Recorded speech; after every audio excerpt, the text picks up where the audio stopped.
Assalamualaikum warahmatullahi wabarakatuh.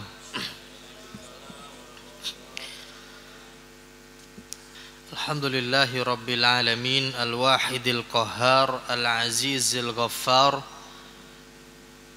muqaddiril aqdar, musarrifil umuri, mukawwiril laili 'alan nahar.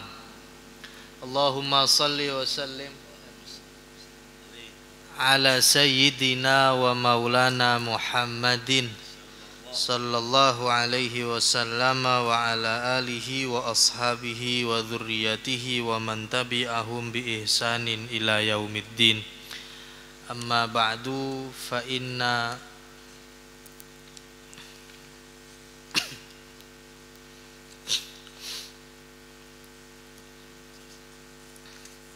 al-Fatihatu biniyatil qabuli wal wusul wa tamami kulli suli wa ma'mul ila hadrati habibir rasul sayyidina Muhammad ibn Abdillah wa ala alihi wa ashabihi wa dzurriyyatihi wa man tabi'ahum bi ihsanin ila yaumiddin. Wa nakhussu khususan bil muallif bi hadzal kitab alladhi 'allamnahu fi hadzal masjid Al-Hafiz Syekhul Islam Muhyiddin Abi Zakaria Yahya bin Syaraf An-Nawawi syai'ul lahumul Fatihah. A'udzu billahi minasy syaithanir rajim. Bismillahirrahmanirrahim. Alhamdulillahi rabbil alamin. Ar-Rahmanir Rahim. Maliki yaumiddin. Iyyaka na'budu wa iyyaka nasta'in. Ihdinas siratal mustaqim, siratal ladzina an'amta 'alaihim ghairil maghdubi 'alaihim waladdallin. Rabbighfir lana wa liwalidina amin. Alhamdulillah, meskipun hujan besar banget, barusan pakai motor tadinya pakai jas hujan ke sini. Cuman kalau jas hujannya saya pakai, kitabnya kehujanan. Kalau kitabnya pakai jas hujan, sayanya kehujanan. Kalau saya kehujanan masih bisa ganti baju. Cuman kalau kitab kehujanan, ini nggak bisa diganti kitabnya. Ini kitab cetakan warisan tahun 1955. Cetakan tahun 55. Kena basah juga dikit. Akhirnya pulang dulu, kudu ganti mobil. Bajunya basah. Alhamdulillah masih keburu, soalnya kalau hujan gede begini jalanan kosong. Mudah-mudahan yang hadir hujan-hujan besar begini pahalanya berkali-kali lipat. Amin ya rabbal alamin. Qala al-muallifu rahimahullahu ta'ala wa adaman naf'a bihi wa bi'ulumihi fid darain amin ya rabbal alamin. Babu ma yaqulu idza dakhala baitahu. Bab, satu bab yang menerangkan dalam kitab Al-Adhkar, ma sesuatu artinya doa atau zikir, yaqulu yang dibaca oleh siapa dakhil, orang yang masuk, idza dakhala apabila ingin masuk, siapa dakhil baitahu akan rumahnya. Doa, zikir yang dibaca kalau mau masuk rumah. Qala ta'ala, berfirman siapa Allah Ta'ala, فَإِذَا دَخَلْتُمْ بُيُوتًا فَسَلِّمُوا عَلَىٰ أَنفُسِكُمْ تَحِيَّةً مِّنْ عِندِ اللَّهِ مُبَارَكَةً طَيِّبَةً. فَإِذَا دَخَلْتُمْ بُيُوتًا, firman Allah, kalau kalian masuk buyutan akan rumah, fasallimu, maka ucapkanlah salam. Fasallimu, ucapkan salam. Salam sependek-pendeknya assalamu alaikum. Itu udah paling pendek. Assalamu alaikum apa assalamu alaika kalau ketemu orang? Kan orangnya sendirian. jazakumullah apa jazakallah? Ada barokallah atau barakumullah. Ya. Kalau orangnya satu, assalamualaikum apa assalamualaika? Tetap assalamualaikum ya. Kan orangnya satu, harusnya assalamualaikum. Kan orangnya satu, assalamualaika gitu. Kebiasaan kita assalamualaikum dan itu yang benar. Kenapa kum? Karena bukan cuman dia doang. Kan ada siapa? Ada korinnya. Ada korin. Setiap manusia punya korin. Tahu korin? Temen. Jin. Ada yang bilang dari jin. Ada yang bilang korin ya korin. Beda lagi gitu ada bilang. Pendamping. Korin. Udah 2 orang. Setiap orang dalam kitab As-Suyuti punya 10 malaikat. Udah 13. Berarti kum apakah? Kum. Oh, ada jinnya, ada malaikatnya. Ada apanya lagi? Banyak. Ada korinnya. Berarti kan bukan ka doang. Assalamualaikum maknanya semoga keselamatan buat ente, buat malaikat-malaikat yang ada di ente, buat korin yang ada di ente, buat jin yang ada di ente. Ada nggak jin? Ada yang merah jin? Hah? Kudu diumpanin nggak kalau merah jin? Boleh nggak merah jin? Ada yang merah jin? Ada. Ustadz katanya punya jin. Ntar saya panggil dulu jin saya. Wah, ngeluarin HP.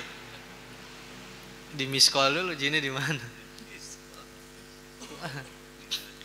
Ya makanya ada surat Al-Jin. Surat Al-Jin. Ada manusia, segolongan manusia yang minta tolong kepada jin. Maka hati-hatilah dalam surat jin. Sesungguhnya jin itu sangat lihai tipu dayanya. Tipu dayanya sangat lihai. Ada orang miara jin. Kalau miara jin kudu kasih makan enggak? Kudu kasih makan. Kalau kita miara ayam aja kudu kasih makan.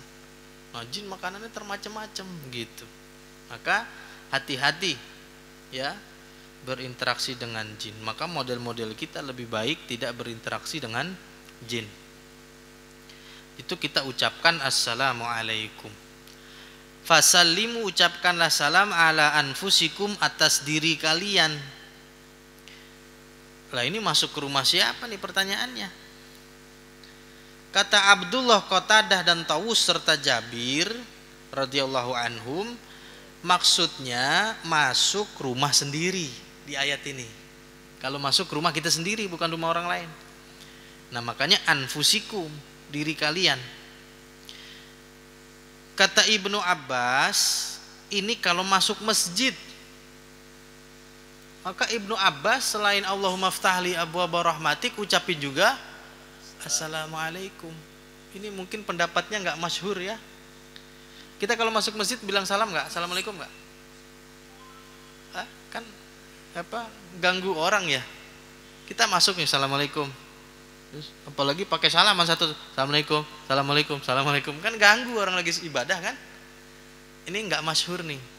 Pendapat ini nggak masyhur di kita. Ini Ibnu Abbas yang bilang. Maksud ayat itu fasallimu ala anfusikum, artinya berilah salam kalau masuk ke masjid. Maksudnya salam nggak perlu pakai salaman. Assalamualaikum, assalamualaikum, enggak, assalamualaikum, gitu udah cukup. Kalau masuk masjid, kata Ibnu Abbas. Kata Qadi Al-Husain, katakan yang dimaksud dengan kata Al-Husain, bukan Qadi Al-Husain ya. Ala anfusikum maksudnya itu kalau masuk rumah orang lain, ucapin assalamualaikum. Tahiyyatan min indillah, sebuah penghormatan dari sisi Allah. Mubarakatan thayyibatan, penuh keberkatan, thayyibatan, penuh kebaikan. Luar biasa salam tuh. Salam tuh luar biasa. Tidak ditemukan sehebat kalimat salam dalam kegiatan sosial kecuali yang diucapkan dalam agama kita. nggak dijumpai dalam agama lain, dalam yang lain ya, nggak dijumpai kalimat salam. Wa yustahabbu ayyaqula bismillahi. Sunnah kalau masuk rumah ucapkan bismillah. Bismillah. Ada juga yang menafsirkan bismillah ini maksudnya bismillahirrahmanirrahim gitu. Seperti kalau kita bilang mari kita baca basmalah. Basmalah, apa emang begitu? Enggak kan? Enggak, mari kita baca hamdalah. Hamdalah. Ini kan orangnya kebangetan pinter kalau begini. Jadi kalau ada dibilang hadis, mari dengan baca bismillah. Maknanya kata sebagian ulama, ya baca bismillah secara lengkap. Bismillahirrahmanirrahim gitu. Dalil lain, Nabi kalau sholat id itu baca qaf gitu. Apa maksudnya Nabi baca qaf doang? Waladhdallin amin. Bismillahirrahmanirrahim qaf. Allahu akbar. Enggak. Maksudnya Nabi baca surat qaf secara lengkap gitu. Ini dalil bahwa Fatihah kudu pakai bismillah. Ini dalil. Fatihah kudu pakai bismillah. Sebab hadisnya bilang begini, yang bilang Fatihah nggak pakai bismillah nih. Nabi SAW, kami sholat di belakang Nabi, para khulafaur rasyidin, dan mereka memulai dengan bilhamdulillahi rabbil alamin. Ada bismillahnya nggak tuh hadis tadi? Nggak ada kan? Nggak ada. Nabi memulai dengan bilhamdulillahi rabbil. Ada nggak bismillahnya? Nggak ada. Apa maksudnya nggak pakai bismillah? Bukan. Maksudnya Nabi sholat baca al-Fatihah. Bukan berarti Nabi nggak baca bismillah. Nah, ini perdebatannya panjang antara pakai bismillah atau nggak pakai bismillah. Imam Syafi'i dan Imam Ahmad katakan pakai bismillah. Cuman Imam Syafi'i bismillahnya keras, Imam Ahmad bismillahnya sir. Bismillahirrahmanirrahim gitu. Imam Syafi'i keras dan disunahkan ta'awudz ya. Itu disunahkan dalam mazhab Syafi'i ta'awudz. Cuman ta'awudznya pelan. Bismillahirrahmanirrahim. A'udzubillahi minasyaitonirrajim. Bismillahirrahmanirrahim gitu. Rakaat pertama lebih diutamakan baca ta'awudz. Rakaat kedua, ketiga boleh dan enggak. Tapi kalau dia mau baca ta'awudz bagus juga. Ada ta'awudz a'udzubillahi minasyaitonirrajim. Ini ta'awudz pertama. Kalau kita bacanya yang mana biasanya? Yang ini. Ada yang kedua a'udzubillahis samiil alim minasyaitonirrajim. Pernah dengar enggak? Pernah. Tapi pernah dengar orang baca begitu? Ada. A'udzubillahis samiil alim minasyaitonirrajim. Dulu almarhum ayahanda Arifin Ilham. Ya, kalau baca ta'awudz itu pasti begitu. A'udzubillahis samiil alim minasyaitonirrajim. Pernah dengar lagi di mana? Lagi ngobatin orang, lagi ngerukyah. Coba ada bacaan rukyah kan? A'udzubillahis samiil alim minasyaitonirrajim. Itu bacaan ta'awudz kedua, boleh.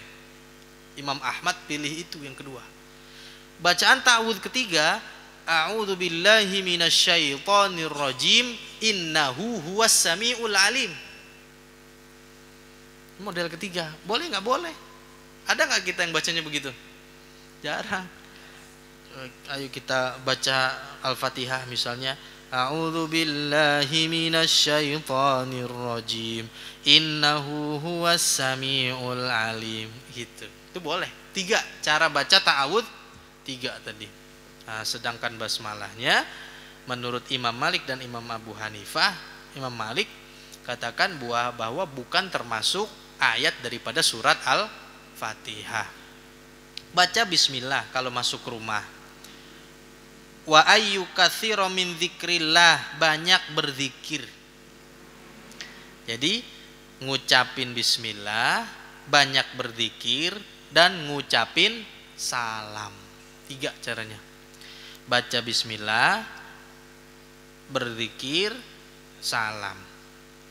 Wa rawaina fi kitabit Tirmidzi an Anasin, diriwayatkan kitab At-Tirmidzi dari Anas bin Malik radhiyallahu an. Anas bin Malik ini 10 tahun udah ikut Nabi. Hampir 2.200 hadis diriwayatkan oleh Anas bin Malik. Ketika Nabi pindah ke Madinah, orang-orang pada ngasih hadiah buat Nabi. Macam-macam ya, ada yang ngasih hadiah. Ummu Sulaim, ibunya Anas bin Malik, kalau nggak salah Ummu Sulaim, nggak punya barang, nggak punya duit, nggak punya barang. Wah, saya ngasih apa ya? Anaknya. Udah, anak saya suruh mengabdi sama Rasul 10 tahun. Maka didoain Nabi, rizkinya luar biasa. Belakangan Anas bin Malik punya kebun kurma, itu sekali 2 tahun bisa 2 kali panen. Berarti kebun kurmanya sangat luas. Anas bin Malik didoain Nabi, rezekinya banyak, panjang umur, hampir 100 tahun usianya. Maka kita sering dengar kalau baca hadis kan, Anasin ibni Malikin gitu kan, dari Anas bin Malik. 2.200 hadis Anas bin Malik meriwayatkan hadis, dan beliaulah orang yang paling tahu tentang sholatnya Nabi. Kata Abu Hurairah, orang yang paling tahu dan sholatnya hampir mirip dengan Nabi itu Anas bin Malik. Ya bagaimana enggak, orang tiap hari dari umur 10 tahun udah ikut Nabi, di rumah Nabi gitu ya, di rumah Nabi. Maka orang yang paling tahu tentang sholat Nabi itu Anas bin Malik. Kata Anas bin Malik, qala li Rasulullah sallallahu alaihi wasallam, qala bersabda li kepadaku, kata Anas bin Malik, Nabi bilang kepadaku, kata Anas, ya bunayya, wahai anakku. Anas bin Malik anak Nabi bukan? Bukan. Bukan, anak Nabi kan 7. Ya, 3 laki-laki, 4 perempuan. Enggak ada Anas bin Malik, tapi bilangnya apa? Ya bunayya. Maka dari sini dalil boleh manggil anak orang dengan anakku. Dengan maksud adalah ya untuk kasih sayang. Ya, untuk kasih sayang. Ya bunayya. Maka dulu saya punya guru orang Mesir, kalau lagi ngajar itu bilang ya bunayya gitu. Wahai anakku. Bukan kalau bahasa kita kan kapan lo jadi bapak gua, kalau begitu. Kalau orang kita kan kapan lo jadi bapak gua anak gitu, kalau bahasa kita. Cuman itu boleh ya manggil anak meskipun bukan anak dia. Tapi kalau manggil istri jangan ya. Manggil mama, manggil sayang itu buat orang lain yang nggak dikenal itu kan bahaya. Bener apa kagak? Ya. Misalnya dapat telepon orang lain, ini ada istrinya nih. Terus kata dia, "Apa, mah?" Nah, bahaya nggak tuh?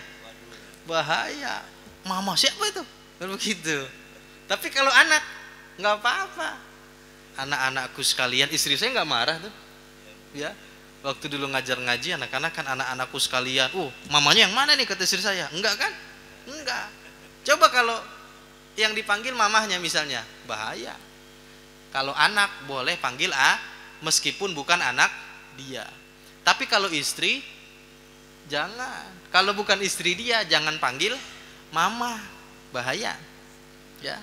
Jangankan lagi sadar, lagi nggak sadarnya aja. Bahaya. Tidur ngigo. Nama bininya Ana. Lagi ngigo dipanggil Ani. Problem gak tuh?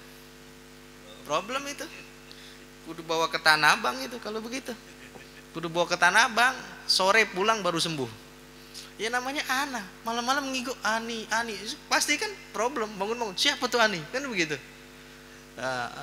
Itu kalau istri nggak boleh. Tapi kalau anak boleh panggil ya bunayya, anakku, meskipun bukan anak dia. Tapi binnya tetap, kalau anak angkat binnya tetap ke bapaknya. Dulu Nabi punya anak angkat namanya Zaid bin Harithah. Ada orang katakan Zaid bin Muhammad. Quran turun, ud'uhum li abaihim, panggil ke bapak kandungnya. Maka tidak dipanggil Zaid bin Muhammad, Zaid bin bapaknya gitu. Nggak boleh ya kalau ngangkat anak manggil dia binnya bin bapak angkatnya, nggak boleh, tetap bin bapak kandungnya. Apa kata Anas bin Malik? Kata Rasul kepada Anas bin Malik, ya bunayya, wahai anakku.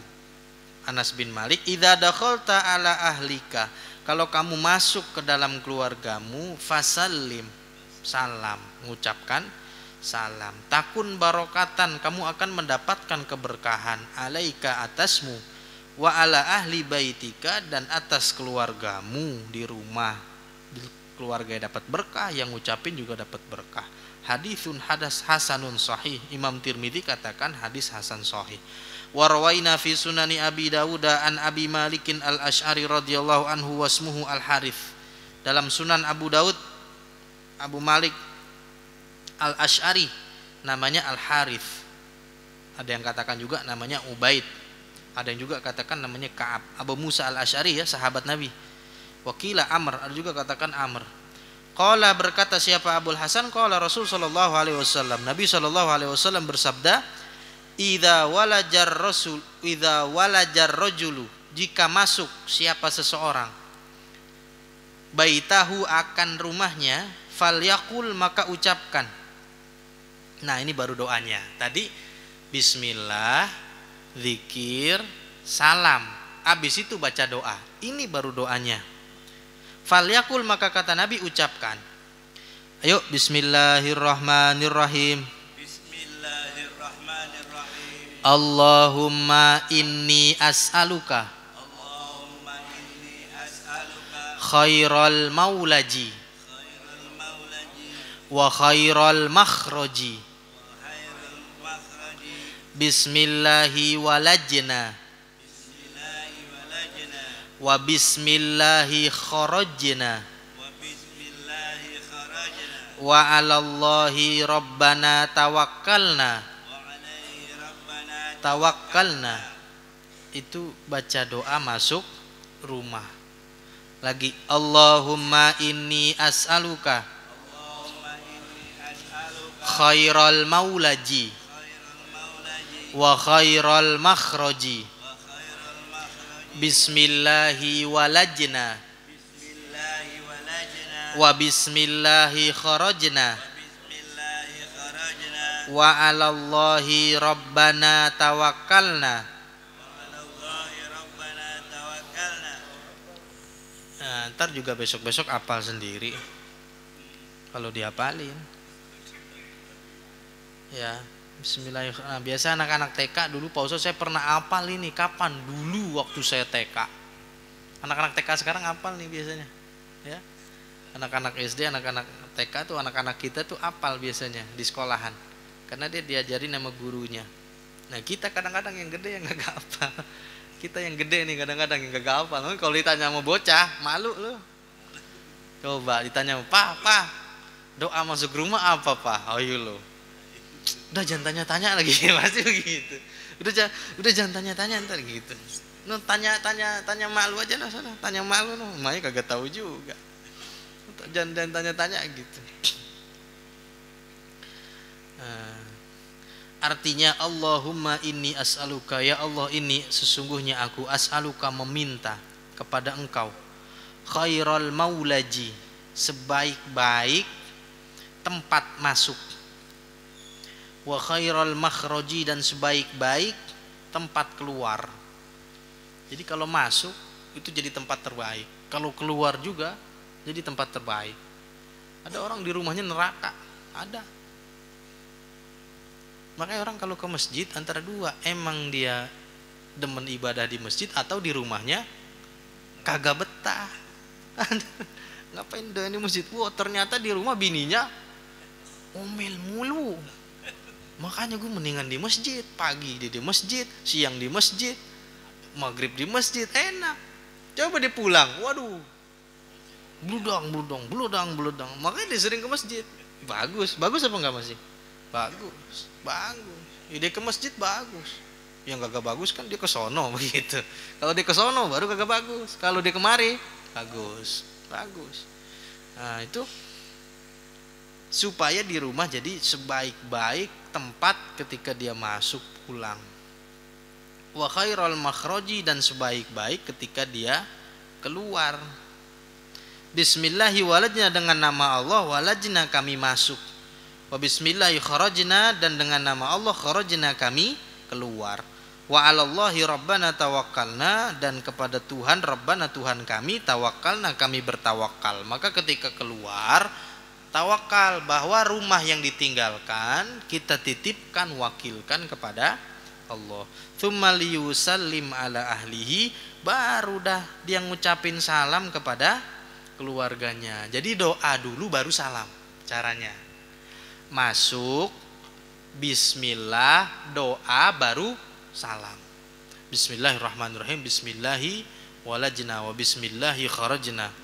Allahumma inna saluka khairal maulaji wa khairal makhraji. Bismillahi walajna wa bismillahi kharajna wa 'alallahi rabbana tawakkalna. Baru baca doa. Habis itu baru salam. Assalamualaikum gitu. Nah, nanti kalau bagi istri ada lagi. Kalau suami baru pulang, itu jangan langsung tanya-tanya. Tanya dari mana? Ngapain? Sama siapa? Di mana? Siapa aja? Oh, itu kan biasa kalau baru pulang kan begitu tuh. Udah kayak pengen di BAP. Ya kan? Pengen di BAP. Ujung-ujungnya jadi, wah, kalau mendingan begini, mendingan gua kagak pulang, katanya kan begitu. Itu caranya begini. Makanya Nabi SAW ketika pulang dari rumah, ketika Nabi ketakutan, Siti Khadijah nggak langsung nanya. Kan Nabi ketika dari Gua Hiro bertemu malaikat Jibril di tengah jalan, Muhammad. Ketika dilihat ke ufuk di atas makhluk bersayap besar, Nabi ketakutan pulang. Ketika nyampe di rumah masuk, itu Khadijah nggak nanya. Nah, makanya kan kalau laki-laki biasanya cenderungnya itu nggak mau ngasih tahu biasanya, ya. Kalau ada problem, ada apa di rumah, itu cenderung biasanya diem, ya. Tapi kalau perempuan cenderung nggak bisa tahan, ya gitu. Ada apa sih Pak, katanya. Diem aja udah. Nggak ada apa-apa, gitu. Itu kalau punya problem tuh laki-laki begitu. Ada apa sih? Bagaimana sih? Nggak ada apa-apa gitu. Tapi biasanya kalau problemnya udah selesai, dia baru ngomong. Sebenarnya mah kemarin di kantor ada problem begini. Terus gimana Pak? Tenang, udah Papa selesaikan. Itu laki-laki begitu tuh, konyol. Tapi kalau perempuan enggak. Kalau perempuan biasa ada problem, di sehari aja nggak bisa, pasti ngomong. Tapi kalau laki-laki justru dia nggak senang langsung ngomong. Maka Siti Khadijah nggak langsung nanya, takut banget. Dari mana? Ketemu siapa? Jibril mana? Jibril gitu, enggak. Langsung dibawa, langsung diselimuti. Kamu orang baik itu, enggak main ditanya. Cuman ya ini khusus untuk perempuan. Biasanya supaya lakinya betah di rumah. Khairul maulaji, sebaik-baik tempat kembali, tempat dia masuk rumah tuh. Namanya juga maskan. Maskan rumah tuh. Maskan itu tempat tenang, sakinah kan? Sakinah mawaddah warahmah. Sakinah tuh tenang. Maka kalau ada orang di rumah kagak tenang, berarti dia nggak ada sakinah. Di rumah kudu tenang. Bahkan dalam ilmu qadi nggak boleh maling dikejar sampai ke dalam rumah. Kalau dia udah masuk rumah, udah nggak boleh dikejar. Ada aturannya, ya. Kalau dia penjahat masuk rumah nggak boleh, tetap harus ada aturannya. Nah, tetap salam, assalamualaikum Pak, kami ada tugas, ada ini ada maling atau nggak boleh, ya. Termasuk kejahatan perang itu ketika seseorang itu telah bersembunyi di rumah kemudian dipaksa untuk keluar, dan itu nggak boleh. Makanya kata Nabi SAW ketika di Mekah, siapa yang masuk Ka'bah aman, siapa yang masuk rumah Abu Bakar aman, siapa yang masuk rumah Umar, Utsman, Ali aman gitu. Karena rumah tuh harus menjadi tempat yang tenang, tempat yang aman. Ada standar SOP-nya. Nah, baca doanya tadi. Allahumma inni as'aluka. Lagi? Allahumma inni as'aluka khairal maulaji wa khairal makhraji. Bismillahi walajna wa bismillahi kharajna wa 'alallahi rabbana tawakkalna. Ya, itu doa masuk rumah. Ada juga yang nanya bagaimana kalau nempatin rumah baru. Ya, nempatin rumah baru. Berarti ini rumahnya baru pertama kali dia masuk. Biasanya ada yang syukuran. Ada yang kasih air gitu ya, airnya dikasih di sticky spray. Itu disemprotin semuanya itu.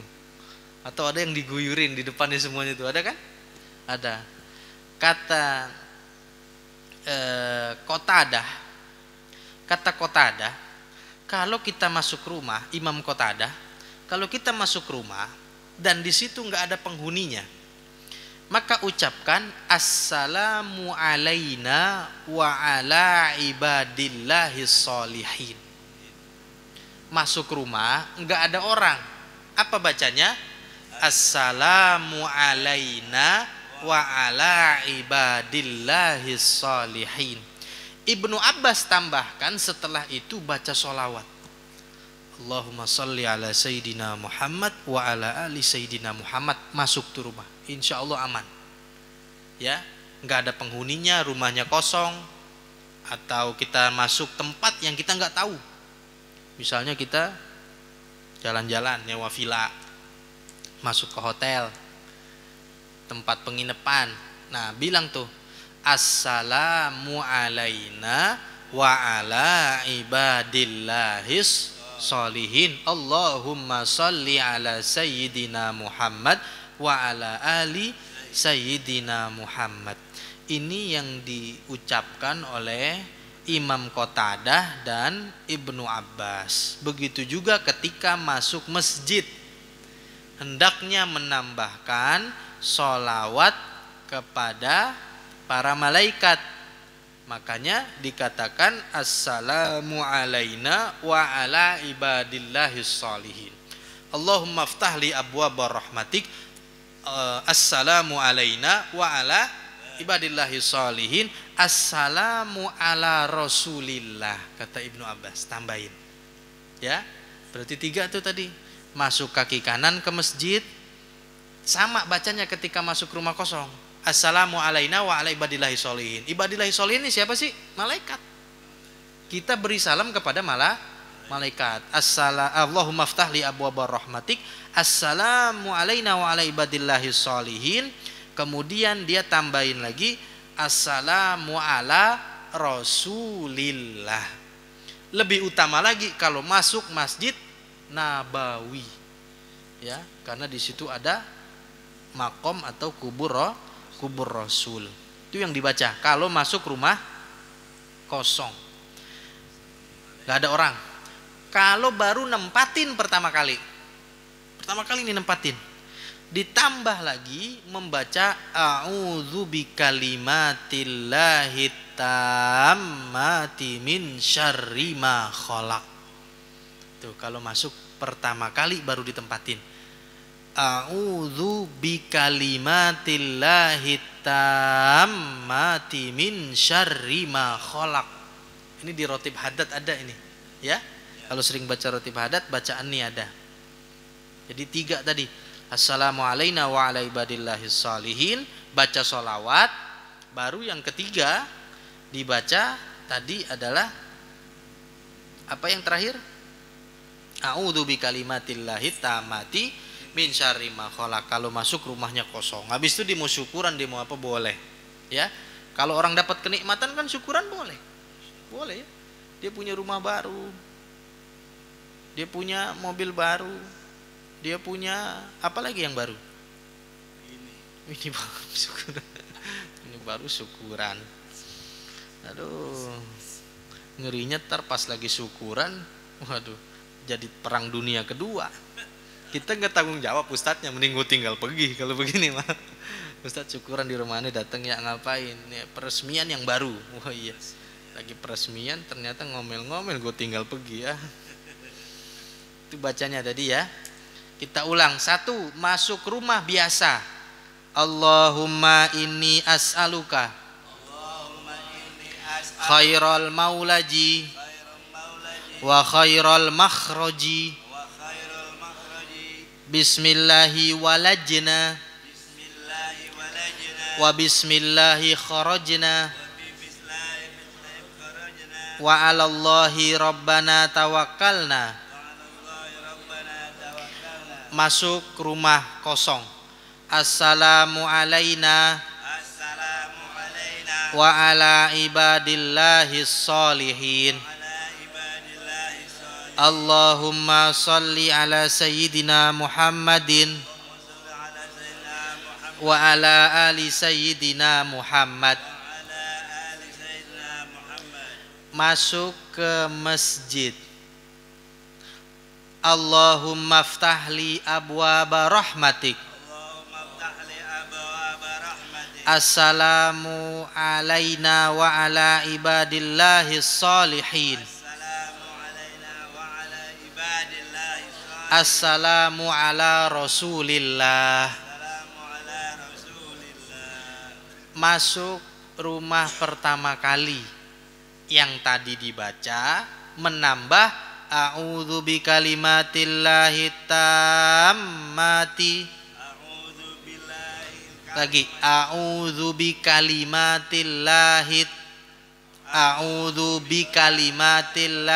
tammati min syarri ma khalaq. Tambah itu kalau baru pertama kali masuk. Wallahu a'lam bissawab. Ada yang nanya? Masih 1 menit. Jam berapa ya? 17? Masih lama. Ada yang nanya? Boleh. Iya, di luar tema.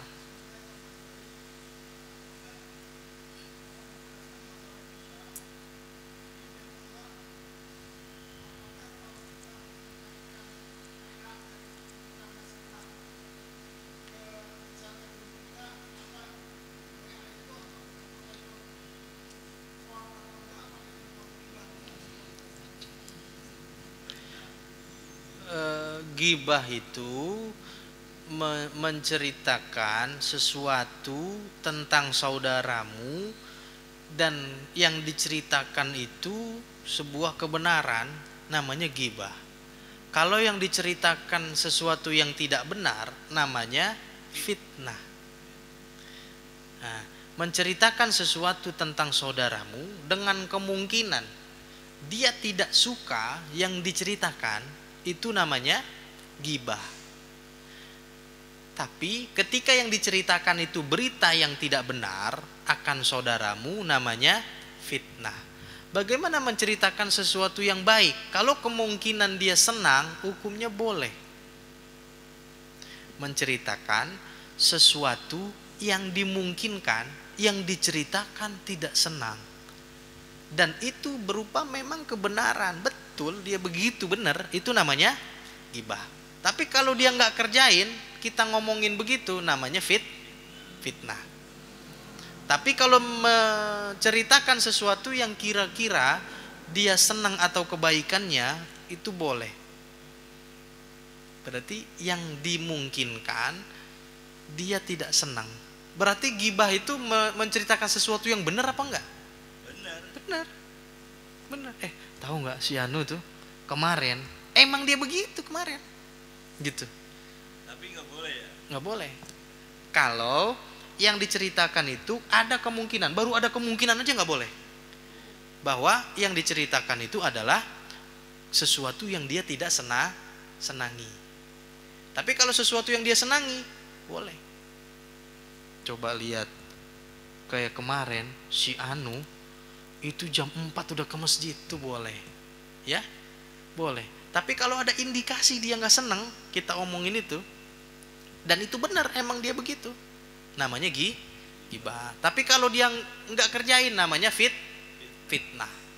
Oh, si Anu kemarin katanya begini, padahal dia nggak kerjain, namanya fitnah. Tapi kalau beneran emang si Anu kerjain dan ada indikasi dia nggak suka, namanya ghibah. Nah, itu seperti memakan daging saudara sendiri. Nah, daging bangkai. Ayakulu ahadukum ayakula lahma akhihi maitan.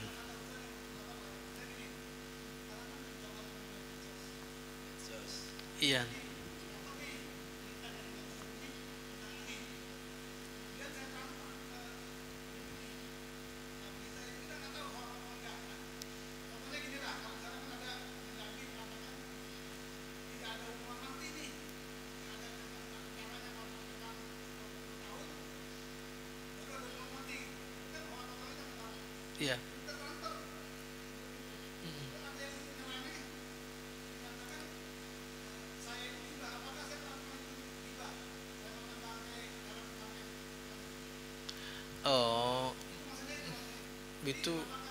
itu menyebarkan berita, bukan menggibah orang, bukan.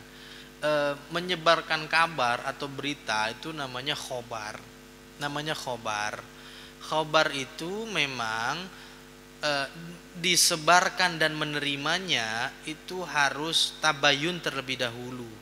Kata Quran, in ja'akum fasiqum binaba'in. Kalau ada binaba'in, sebuah kabar, fatabayyanu, maka cari dulu kejelasan.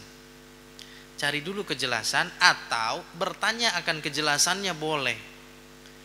Maka kalau mau lebih aman, sebelum di-share, tanya, saya tidak tahu kabar ini, mohon saya bertanya akan kebenaran kabar ini, gitu.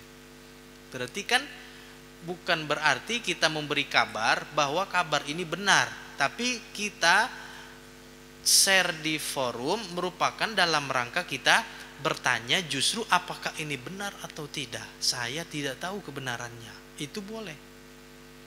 Seperti hadis doif, kalau misalnya kita nggak tahu redaksi hadisnya, maka ujungnya atau seperti yang diucapkan Rasul, gitu. Itu boleh kalau ada catatan di ujungnya.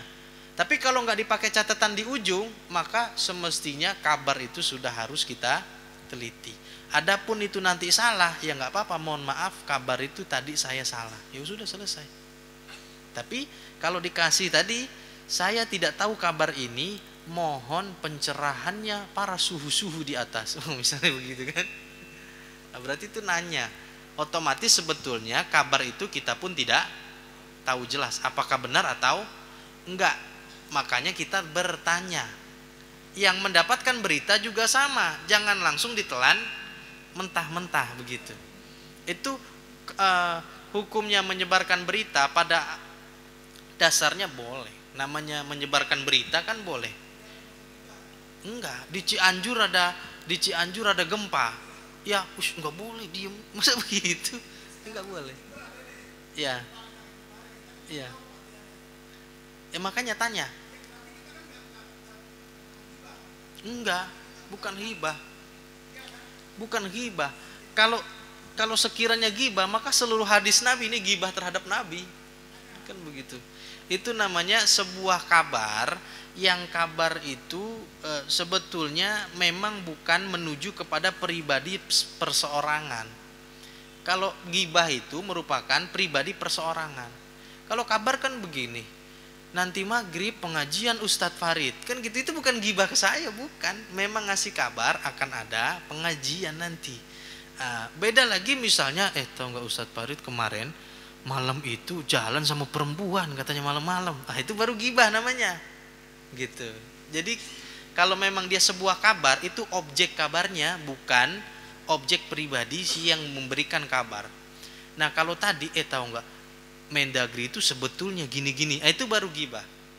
Tapi kalau dalam keputusan misalnya Mendagri menetapkan ini atau berita, itu kabarnya, objeknya, maka ya kabar itu justru harus agar supaya kita sebarluaskan, apalagi kabar yang baik kita sebarluaskan.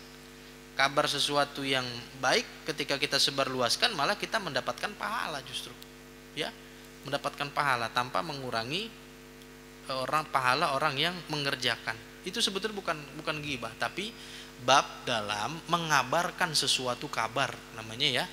Mengabarkan sesuatu kabar harus dengan hati-hati dan tabayun, ya. Salah satu tabayun tadi, boleh dia dengan meneliti sendiri, boleh dia dengan bertanya, begitu, mengindikasikan bahwa dia sendiri pun sebetulnya tidak tahu dan dia pengen tahu, itu nggak jadi masalah.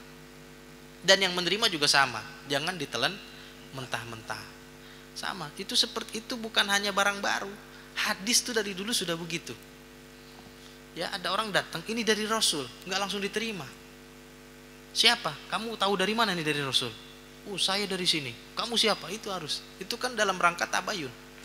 Enggak, ini dari Rasul. Iya, ini dari Rasul. Udah kita jalankan. Tar dulu. Lihat dulu, ya.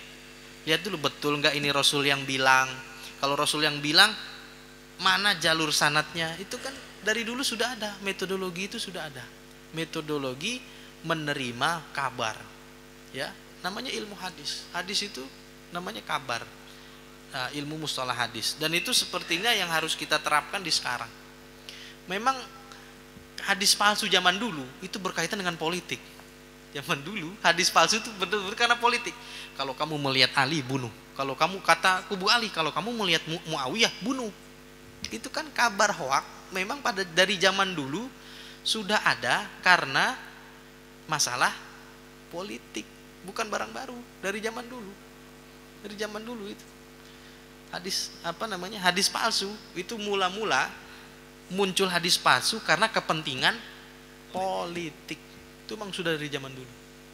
Maka lahirlah ilmu hadis, ilmu cara menyaring kabar berita. Itu namanya ilmu hadis. Kebetulan ilmu hadis khusus untuk ucapan, perbuatan, dan tingkah laku Nabi. Dan itu bisa kita terapkan. Artinya cara menyaring berita ya salah satunya tadi bertanya. Kalau kita nggak tahu bertanya. Wallahu a'lam bishawab. Ada lagi? Cuma ini aja Ustaz, Apa tuh? kebiasaan